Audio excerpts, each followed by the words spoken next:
The whole catalyst for writing the book is, and it's called Restored because everything in my life needed to be restored.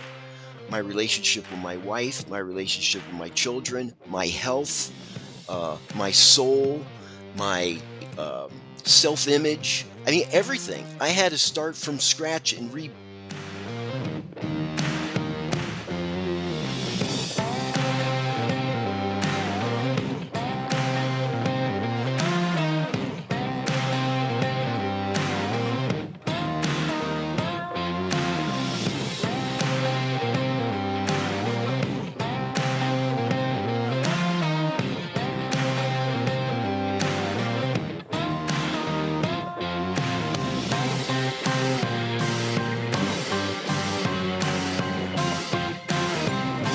Today, we're speaking with Randy Pitkin.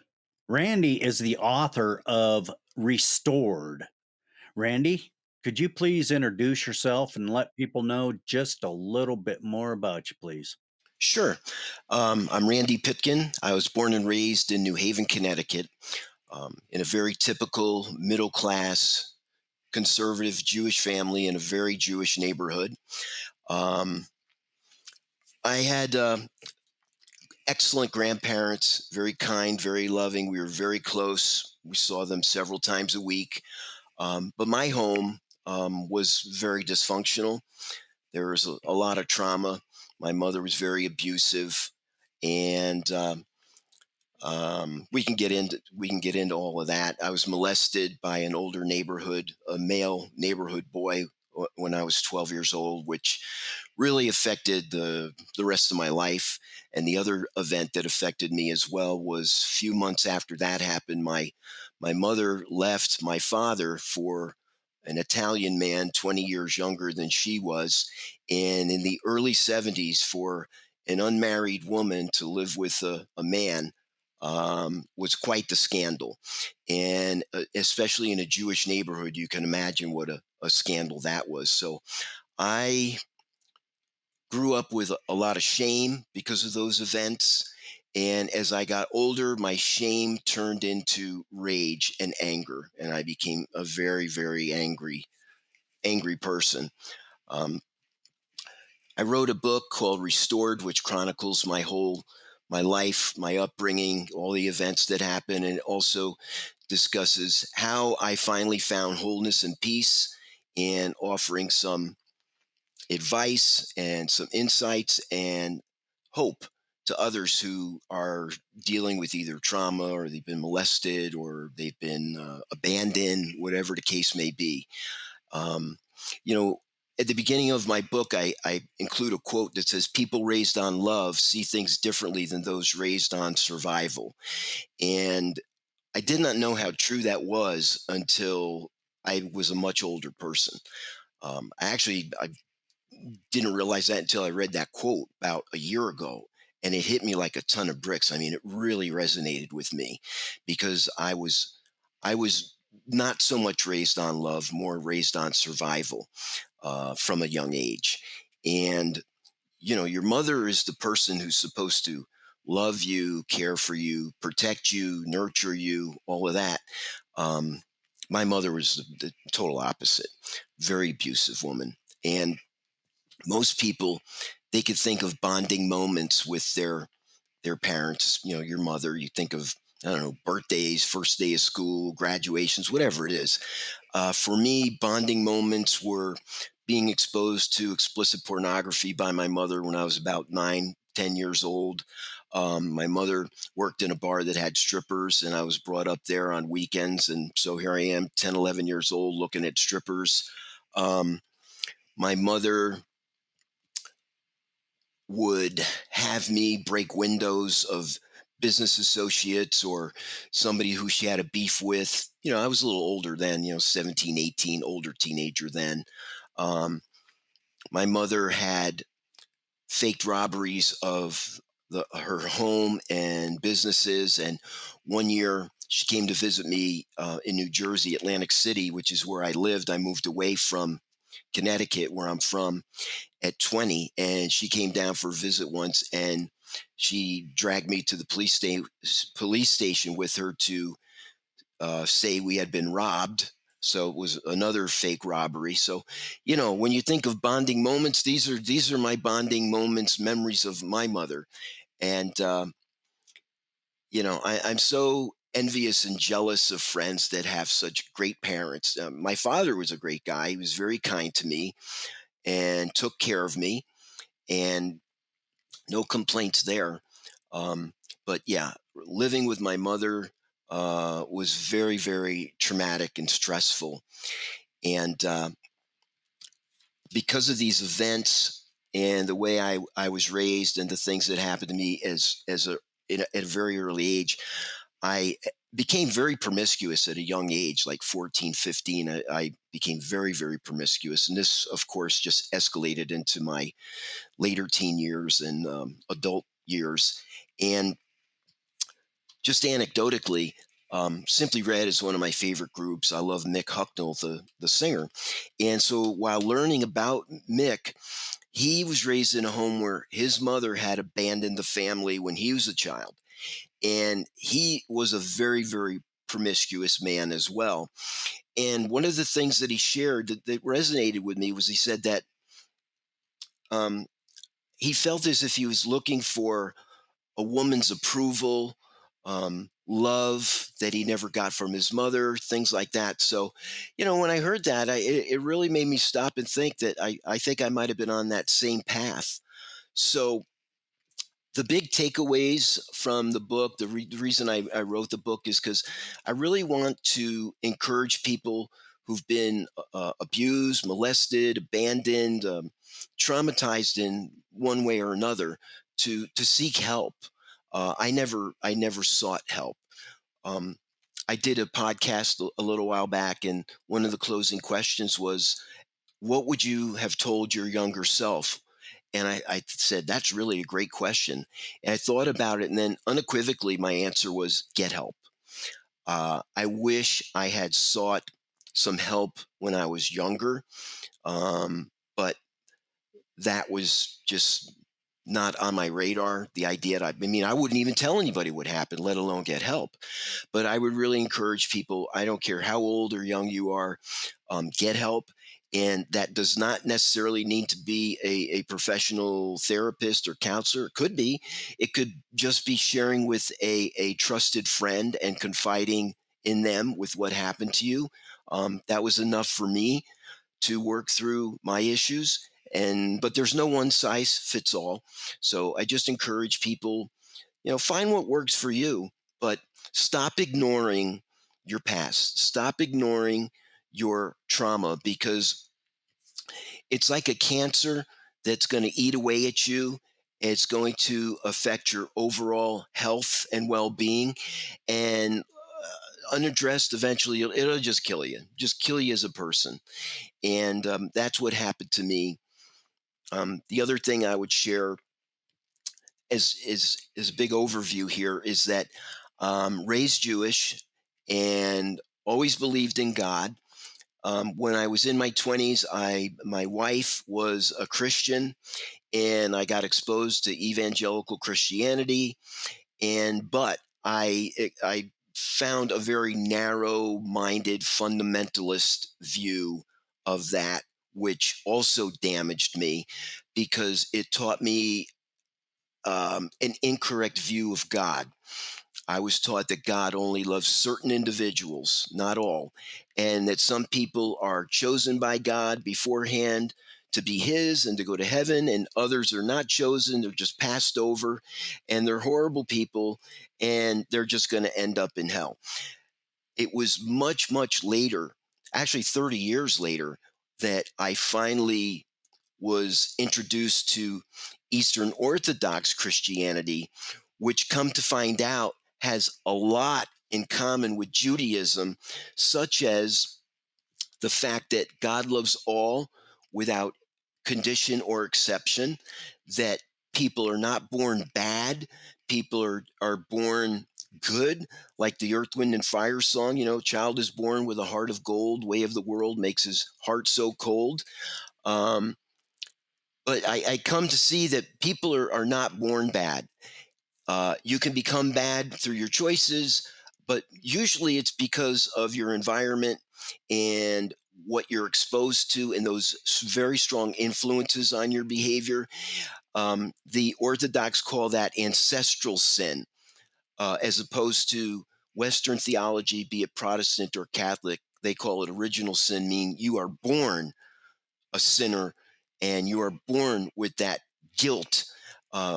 Jews and Orthodox never believe that anybody is born guilty. You don't become guilty until you actually commit a crime or a sin in that case. So very, very different.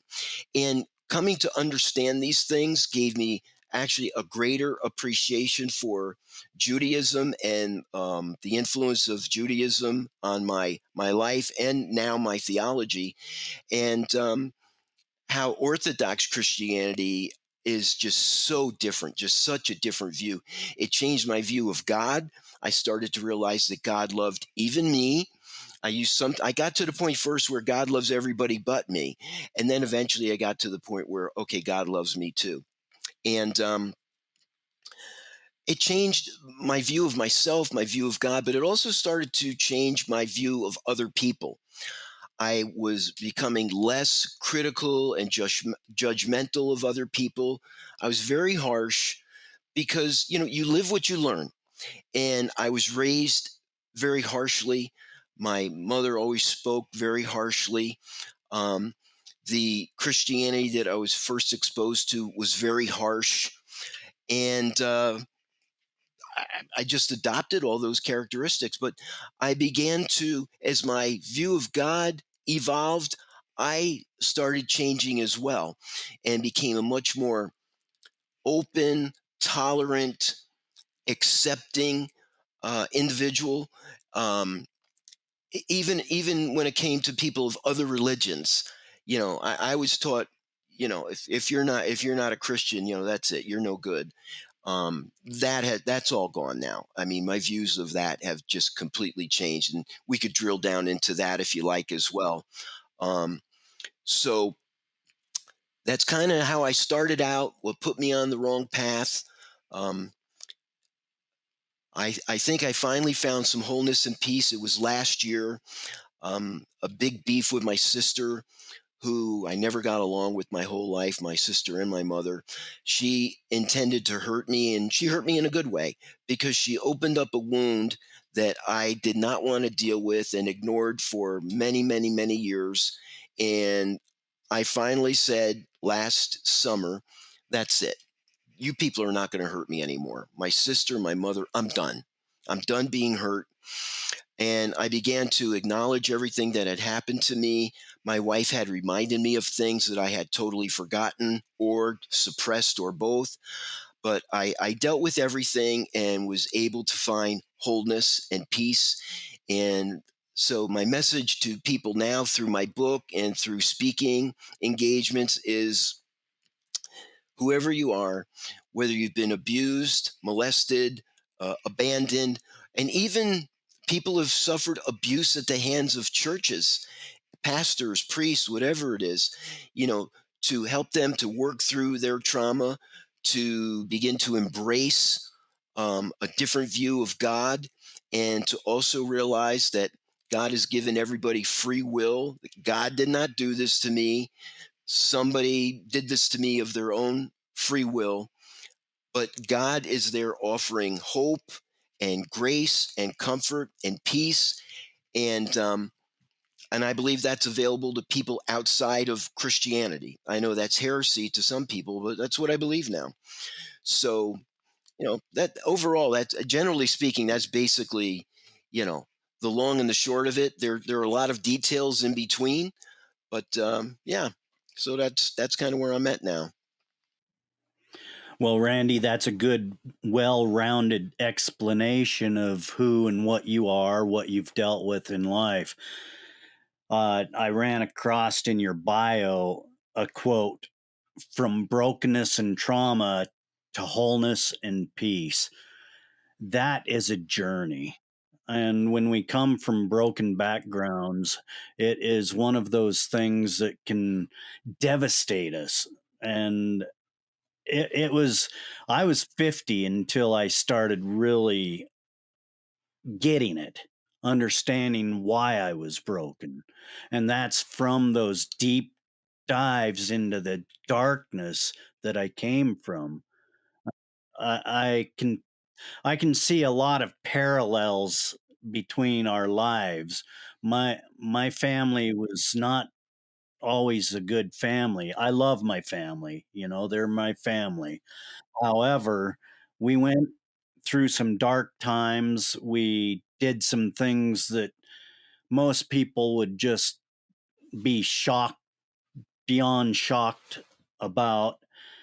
And my mother was a very big woman, and she was very bold, and she wasn't afraid to put things out there. And my mother and father were divorced. We came from some poor beginnings. So, this brokenness that you talk about, being restored from it, is very possible.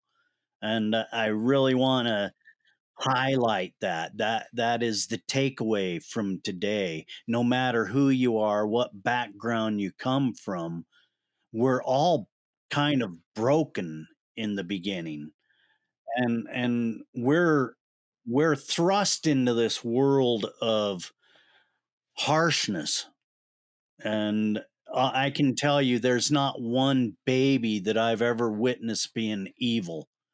And it all comes from what you explained, that trauma and that shame and guilt that we experience. And I've noticed it's not necessarily from ourselves necessarily. It's from the people around us a lot of the times. So let's get into the granularity of it now, Randy. What was that moment, that time you said, I'm not going to let this happen to me anymore, and I'm not going to let you people break me anymore? What was that moment in time like for you? Okay. If I can, let me back up a minute and just give a little more context to it so people understand what we're dealing with. Um, you know, my mother exposed me to pornography at 9 years old. She worked at a bar that had strippers, and I was watching strippers at 10 years old. And, my mother would have me, as an older teenager now, she would have me break windows of people she was angry with. My mother faked robberies of her home and businesses.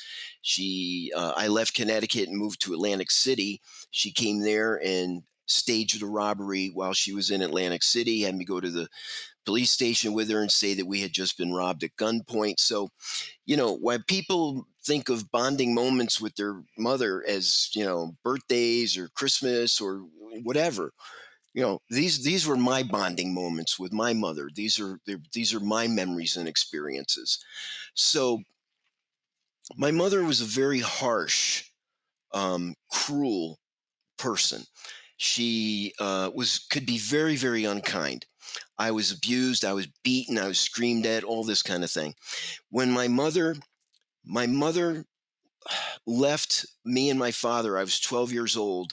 And again, I'm from a middle class conservative Jewish family in a very Jewish neighborhood. For um, a woman, for my mother to leave our home and move in with a man about 20 years younger than her in the early 70s, this was quite a scandal. Um, so we were the talk of the neighborhood, of course. I felt a lot of shame because of that. Shortly after that, I was molested by an older neighborhood boy, which added more shame, and trauma to me. And this is who my mother was. My sister was cut from the same cloth, very mean spirited, very sharp tongue, and all of that. So my mother, when I was my first abandonment was when I was 12, and she left me and my father. Did not ask me to come with her, didn't want me. Took my sister. When I was 25, my mother um, had a falling out with the whole family. My uncle, who's her brother, my grandmother, who's her mother, and me. She stopped talking to all of us. She wanted money and she asked me to co-sign a loan, and I refused to do it because I had just gotten married and didn't want to jeopardize my future credit, and I knew my mother had never paid a bill in her life. My uncle would not give her any more money, and her mother would not give her any more money. Some of the robberies I found out, I just found this out last year. Some of the robberies that happened 50 years ago, um, my mother needed the money to give to her Italian lover that she left us to go live with. She faked robberies and money, some for insurance went to him. Some things were actually stolen and sold, and that money went to him as well. So this was my family. This is what I came from. And when I was 25, she stopped talking to all of us. She didn't talk. She My grandmother died with my mother never reconciling with her. My mother never reconciled with my uncle. I was the one who reached out after 20 years to try to reconcile. And there was a reconciliation, but it was very superficial. My mother had never met my children, never even inquired what their names or birthdays were or anything, nothing.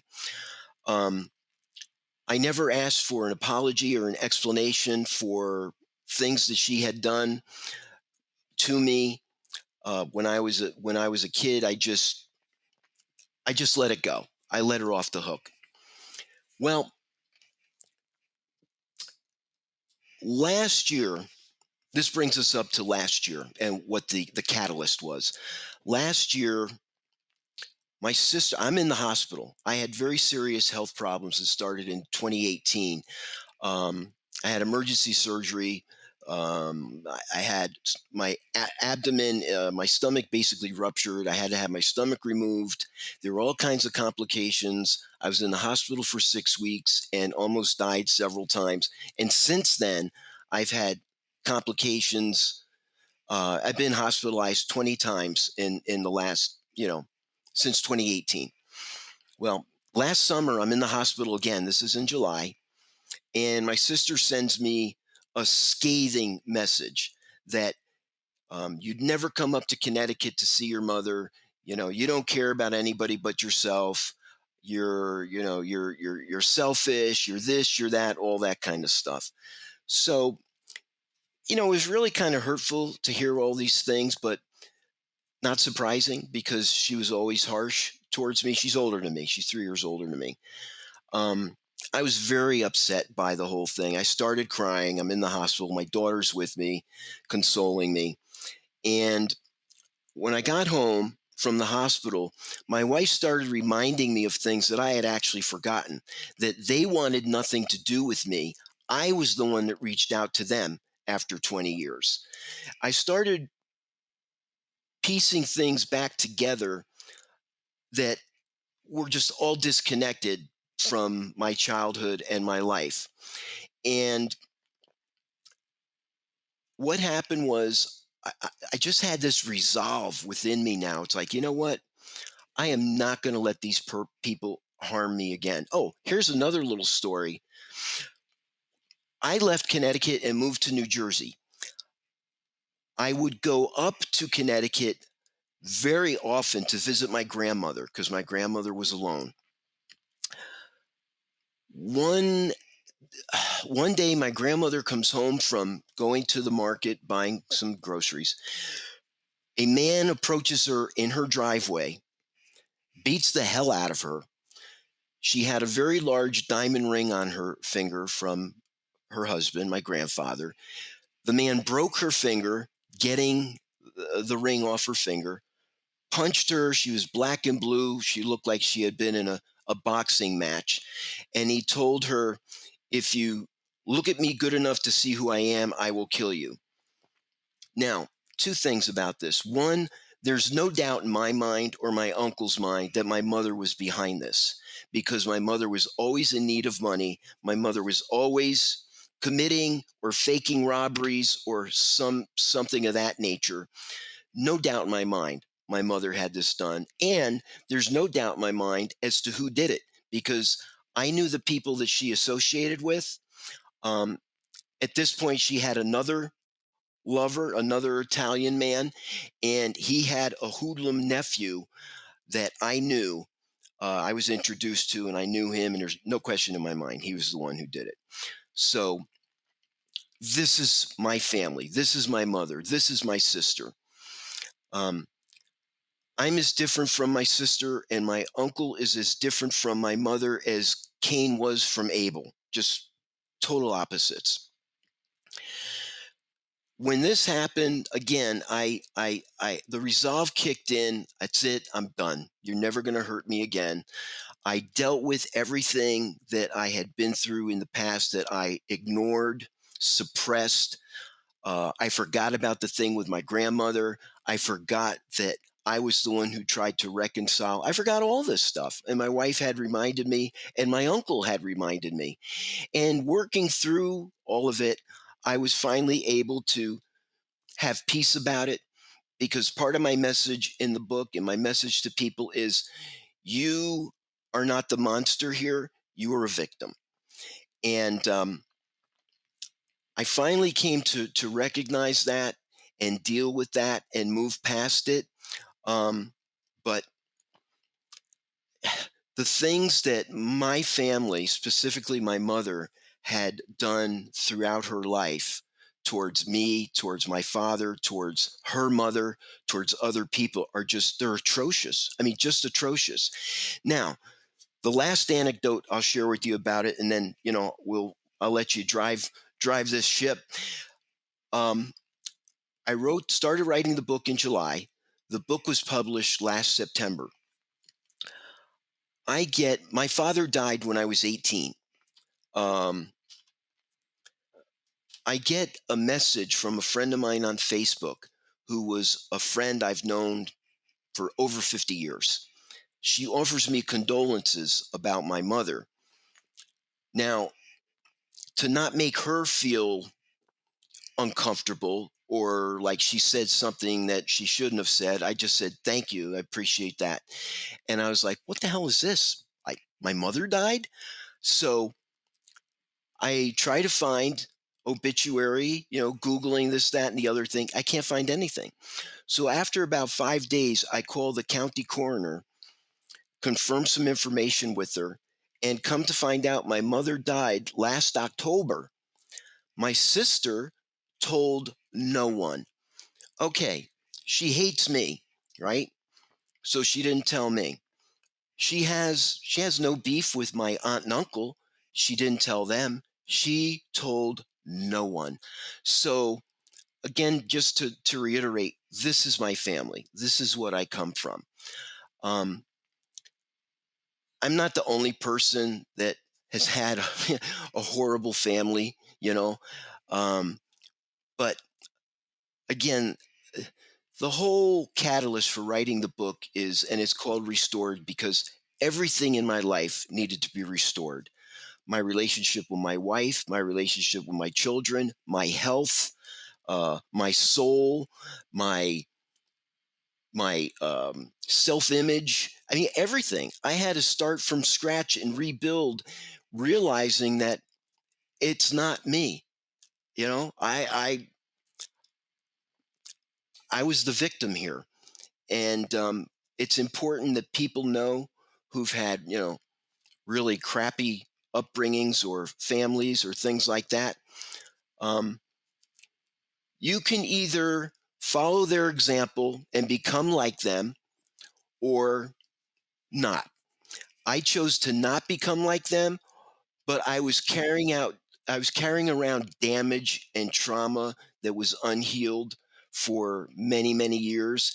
And there's this expression, hurt people. So I ended up hurting my wife and my children, and other people as well, because I was hurt. So it was a very long, difficult road. There's a lot more to it. There's a lot that happened between me and my wife, and my health issues and all. But it's basically a story of overcoming tremendous obstacles, tremendous disadvantages, from the start, being set on a wrong path so young. Um, but there's a happy ending, and I try to offer people encouragement, hope, insights, some practical steps to help yourself to become a better self, and things like that. So that's my goal, is that other people themselves will become restored and find wholeness and peace, because you and I both know there's no shortage of hurting people in the world today. That is for sure, Randy. You know, I like to always say I have this muddy shoe life theory, and it really is the key to success. Life is like a muddy shoe going down a muddy path, and the mud that we're walking in that shoe is the people, the places, and things in our life. And if you've walked a muddy path, you know that mud collects and your shoes can get so heavy enough where it wears you out, tires you out. Take some time and scrape the mud off of your shoe. Find a rock or a stick and scrape it off. This is the people, the places, and the things that hurt us or destroy us. These things are not healthy for us. The good mud, it will stay with us in the tread of your shoe and keep going with us. But we don't have to pack all that mud with us. And the secret to a healthy, happy life is truly what we just talked about there, wiping that mud off, getting those people out of our life that are harming us, doing those things that are not good for us. And this is really key to success. What's your thought on that, Randy? Well, I mean, is that your analogy? I mean, that was really excellent. Yes, Wow, that was fantastic. I love that. thank you. I'm going to steal that. Do. I like to share that. Very well put, Ed. Very well put. But you reminded me of something that I also reiterate several times in the book, and that is, you do not need anybody's permission to cut out of your life anything or anyone that is harming you or not adding value to your life and helping you become a better person. And you don't need anybody's permission to get rid of that. And I know a lot of people find that hard to do. They for whatever reason, they feel guilty, they feel bad. Oh, what's going to happen to this person? Well, if that's what your thought is, actually, that's your pride, because you're thinking, what's going to happen to this person without me? So, examine that a little bit. Take a look at yourself. Sometimes that's our pride saying that. But put that aside, because you know what? Everybody in this world is not your problem. Your first priority is yourself, your spouse, your children, whatever it is. But it's like concentric circles that go out from there. So somebody who's just an acquaintance at best, bye. You don't owe these people anything. You don't. You owe yourself, and you owe those closest to you. Yeah, and people will allow people to hurt them. And it's that Stockholm syndrome thing where we get comfortable with those people. And, you know, our life is ours after the age of 18. There is no one in control of you but you. And those people, those places, and things we get attached to because those people told us, well, you have to feel this way. And that's subconscious. It's like the crabs in the bucket syndrome. And you can look that up, where if somebody tries to crawl out of that bucket, the others are going to pull you back in and even destroy you at times.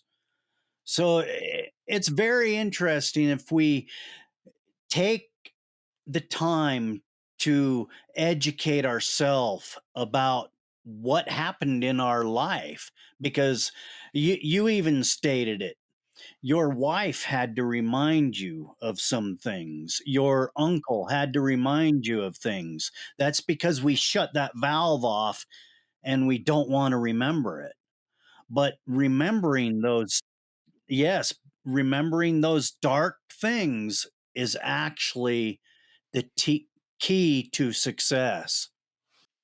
It really is. It really is. It's like a cancer. I mean, you can't ignore it. You sooner or later, it's going to affect your entire body if unchecked and kill you. You have to deal with it. You have to cut it out. You have to remove it. And that process may be painful, but you're going to come out healthy. You're going to find wholeness and peace on the other end.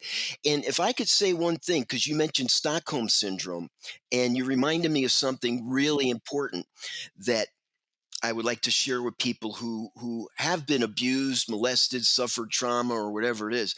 Um, Shortly after I released the book, maybe 3 days after, a panic set in. A panic. And I felt like, what have I just done? I've just outed my mother. I've just I've just told everybody the secrets every that's my mother did to me. And I contacted a friend of mine who's a therapist, and I said, what is this? Is this a normal thing? He said, people like yourself, this is a very normal thing. And I worked through it after a couple days. But it's important to mention to people that you you defend. I kept my mother's secrets for 50 years, and you begin to defend your abusers, and you do it for so long you don't even realize you're doing it anymore. It's just second nature. And when you go in a different direction and you finally expose it, what happened to me was, like I said, this panic set in. Oh my God, what have I just done? But I worked through it and realized, wait a minute, I'm telling the story, but she's the monster, not me. You know, um, it's very important for people who've had similar experiences. And again, that Stockholm syndrome kind of thing. I now know what that feels like. I mean, I never experienced that. It was an emotion I never experienced in my life ever. So, uh, and then it was unexpected, Ed. It was a very yeah, but I never expected it. I didn't know that I was going to feel like this. So it was really something to go through that and work through that. So I share that, hoping that that might resonate with people out there who've had similar experiences, um, because we're finding out that many more people than we've ever realized have been abused, molested, whatever. I mean, a lot of people have had horrible experiences in their childhoods. And it happens to boys and girls. It's not just one or the other. It happens to all people, all kinds of people. Um, yeah, forgive me. Did I mention, I did, never mind. I did mention it about my mother passing away. Okay. I remember that. Randy, with that, with you had that shame and guilt for outing your mother, but wasn't that after she had already passed? No, she was still alive when the book came out. It was before. Yeah. Oh, interesting. It was right after the book came out, but she was alive. But here's the thing. And this was unexpected as well. When I found out my mother died, I read the thing. I'm standing at this like coffee house where I go to, and I'm standing at the counter. I look at the message, and I just said to the girl who works there behind the counter, who I'm friendly with, I just said, "Oh, my mother died," just like that. I had I felt nothing, nothing. Um, I spoke to my uncle, and I told him what happened. I said, I didn't feel anything. He said, I didn't feel anything either. So I contacted a friend of mine, the therapist, and I said, "Is this normal?" I said, "I felt absolutely nothing."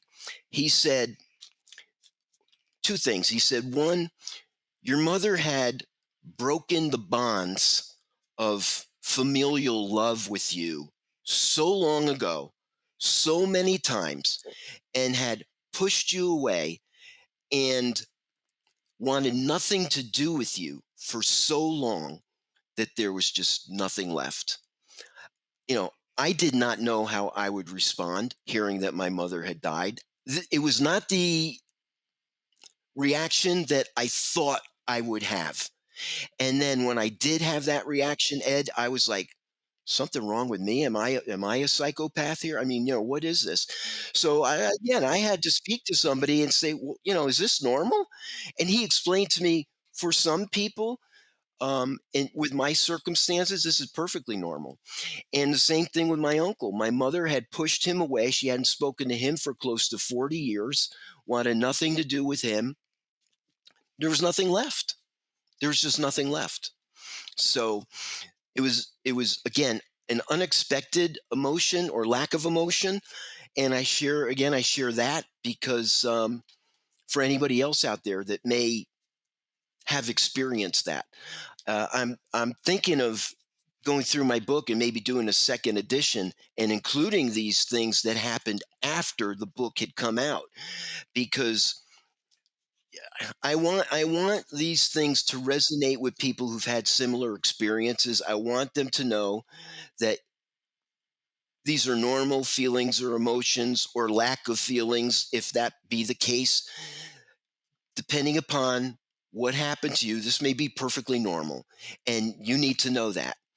Um, so I want people to know that, and that's why I'm doing this show. That's why we're talking about it now. I want to encourage people who are victims of different things to let them know that you're not the monster, you're not the bad guy. And not only that, but to go beyond that, to bring them to a place of wholeness, healing, and being restored themselves. That's the whole point. I mean, I didn't write this book to make a lot of money. I wrote it because that's my real motivation. I really want to help other people who've been through similar things. Well, also, it's self motivational when we get behind the pen or the microphone and we share our story. It's self healing. This is therapy. I found out big time that it has helped me recover and actually pinpoint some of those dark secrets that I shut off in my life. So when we get on the mic and share, or we write books and we share these experiences, it's really part of that trauma release, and it really empowers us because we overcome and we decide, no, we're going to push forward with a new beginning. And this is so helpful for other trauma victims. It doesn't matter what type of trauma we go through. A lot of it is sexual, but there's mental trauma, there's physical trauma, and it all happens and breaks us.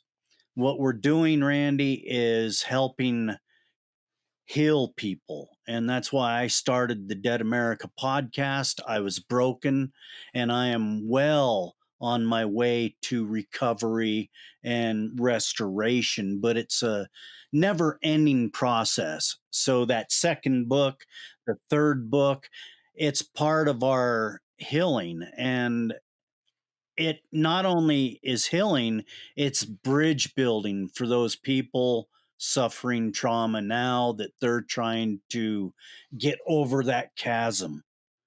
Randy, I I have had a wonderful uh episode here with you. I think we've covered a lot. Is there anything else that you want to add before we conclude?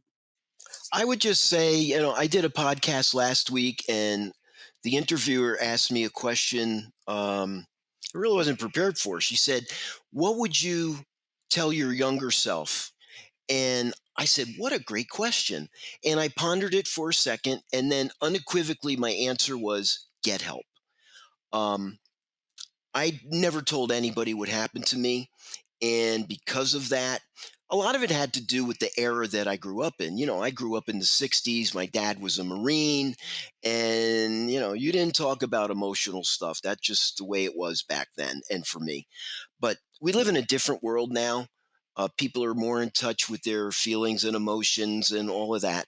And I would just encourage anybody, um, get help, uh, whether it's professional help, confiding in a trusted friend, whatever. You don't have to go through this alone or feel this way anymore. There's help there.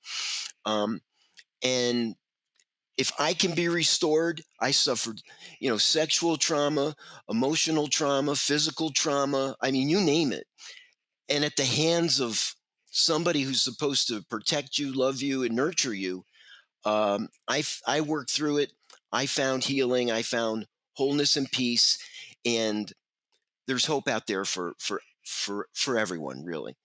And I just want to be an encourager, and an inspiration to other people to help them on their journey. That's awesome, Randy. Could you let people know how to get the book and how to connect with you? Sure.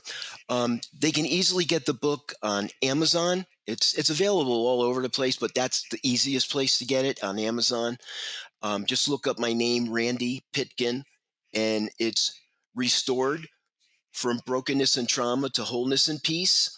And it's available in ebook, print, and on Google. They also have there's an audio book available on Google Play if they want the audio book. As far as connecting with me, right now, I just started a YouTube channel. I have a Facebook page, and I also have an Instagram, just Randy Pitkin at Instagram and Randy Pitkin on Facebook. And I have a business page there dedicated to the book. So that's, reach out if you want and you have questions, ask questions. I'd be happy to answer any questions. I'm available for anyone. Randy, it's been a good conversation today with you, and I thank you for participating on the podcast today. Thank you, Ed. I appreciate being here, and I enjoyed it very much as well. Thank you for having me. Thank you for joining us today. If you found this podcast enlightening, entertaining, educational in any way, please share, like, subscribe, and join us right back here next week for another great episode of the Dead America Podcast. I'm Ed Waters, your host. Enjoy your afternoon, wherever you might be.